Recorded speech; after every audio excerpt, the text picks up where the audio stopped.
दादी सा रिश्तों को संभालते संभालते पूरी तरह टूट चुकी हैं। उन्होंने ढेर सारी गोलियां खा ली हैं और अब अस्पताल में भर्ती हैं। लेकिन दादी सा ने ठान लिया है कि वो अरमान और अभीरा को फिर से एक करके ही मानेंगी।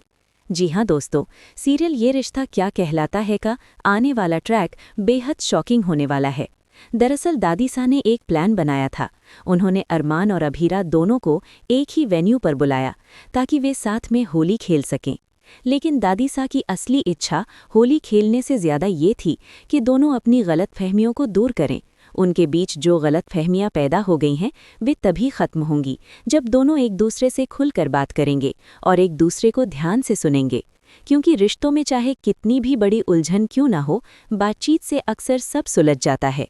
लेकिन अरमान और अभीरा के बीच सालों से ठीक से बातचीत ही नहीं हुई। जब भी किसी तीसरे व्यक्ति ने बीच में आकर बात की, मामला और बिगड़ गया। और वो तीसरा इंसान था विद्या। आज भी अरमान और अभीरा एक दूसरे से बात करने में कोई दिलचस्पी नहीं दिखाते। जब दादी सा उन्हें समझाने की कोशिश करती हैं तो अरमान उन्हीं को दोष देने लगता है।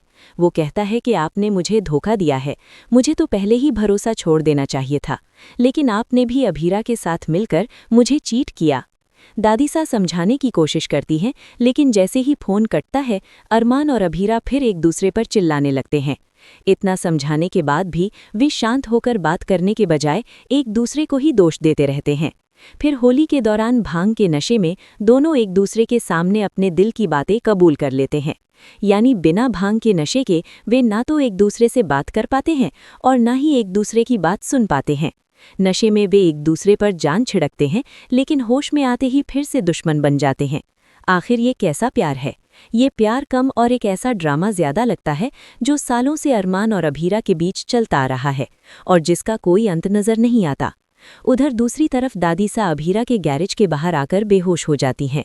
अभीरा को पता चलता है कि एक महिला बेहोश पड़ी है और वो कोई और नहीं बल्कि दादी सा है, जिन्होंने बहुत सारी गोलियां खा ली हैं। इसके बाद उन्हें तुरंत अस्पताल में भर्ती कराया जाता है। डॉक्टर की कॉल अरमान को भी मिलती है और वो भी अस्पताल पहुंच जाता है। दादी सा की हालत नाजुक है, लेकिन उनकी एक ही इच्छा है कि अरमान और अभीरा फिर से एक हो जाएं, क्योंकि उनके अलग होने से पूरा परिवार बिखर चुका है और रिश्ते टूट चुके हैं। वहीं दूसरी तरफ मनीषा का बेटा आर्यन हॉस्टल से वापस घर आ रहा है, लेकिन वो भी परेशान है। कारण ये है कि मनीषा अब पहले जैसी नहीं रही। उसके अंदर घमंड आ चुका है और वो काफ़ी बदतमीज़ हो चुकी है। वो किसी की भी बात सुनने को तैयार नहीं रहती। ऐसा भी हो सकता है कि बेटे के आने पर भी वो उसके साथ अच्छा व्यवहार न करे और उसे वो प्यार न दे पाए जिसकी उसे ज़रूरत है, क्योंकि इस परिवार को असली प्यार करना तो अभीरा ने ही सिखाया था। इस परिवार में अब प्यार और भरोसे जैसी चीज़ें लगभग खत्म हो चुकी हैं। अब दादी सा की आखिरी इच्छा यही है कि अरमान और अभीरा एक बार बैठकर आपस में बात करें। लेकिन सवाल ये है, क्या दोनों दादी सा की ये बात मानेंगे? दोस्तों, आप इस आने वाले दिलचस्प ट्रैक को देखने के लिए कितने एक्साइटेड हैं? क्या आप चाहते हैं कि दादी सा अरमान और अभीरा को फिर से एक कर दें, या आपको लगता है कि दादी सा के बाद भी दोनों कभी एक नहीं हो पाएंगे?